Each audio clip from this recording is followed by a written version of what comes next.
தெரு பசங்களுக்கு பயந்து ஜூடோ கற்றுக்கிட்ட ஒரு பையன் இன்னைக்கு சக்தி வாய்ந்த நாட்டோட அதிபராக இருக்காருன்னு சொன்னால் உங்களால் நம்ப முடியுதா? அது வேற யாரும் இல்லைங்க, நம்ம ரஷ்ய அதிபர் விளாடிமிர் புதின் தான். ரஷ்யாவில் 1952 அக்டோபர் 7 பிறந்தவர் தான் விளாடிமிர் புதின். அப்பா ரஷ்ய கப்பல் படையில் வேலை பார்க்குறாரு, அம்மா தொழிற்சாலை ஒன்றில் வேலை பார்த்துட்டு இருக்காங்க. தன்னோட தெரு பசங்களுக்கு பயந்து தற்காப்புக்காக புதின் ஜூடோ கற்றுட்டு இருந்திருக்காரு. புதினுக்கு ஸ்கூல் படிக்கும்போது இருந்தே கேஜிபி அப்படிங்கிற ரஷ்ய உளவுப்படையில் சேரணும்னு ரொம்ப நாள் ஆசை.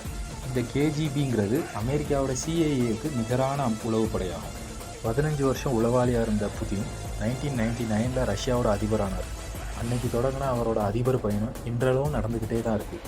தன்னைத்தானே செதுக்குனது மட்டும் இல்லாமல் ரஷ்யாவையுமே அவர் சக்தி வாய்ந்த நாடாக மாற்றியிருக்காரு. அதனால தான் இன்றைக்கும் ரஷ்ய அதிபர் புதின் வேர்ல்டு பவர்ஃபுல் லீடராக இருக்கார். இதுக்கு மெயின் ரீசன் அவர் தனக்கு கிடைச்ச வாய்ப்பை சரியாக பயன்படுத்திக்கிட்டாருன்னு தான் சொல்லணும். இவரை மக்களால் தேர்ந்தெடுக்கப்பட்ட சர்வாதிகாரி அப்படின்ட்டு சொல்லலாம். புதினை பற்றி நீங்கள் என்ன நினைக்கிறீங்க? மறக்காமல் கமெண்ட் பண்ணுங்கள். நம்ம செய்தி தமிழா சேனலை சப்ஸ்கிரைப் பண்ணுங்கள்.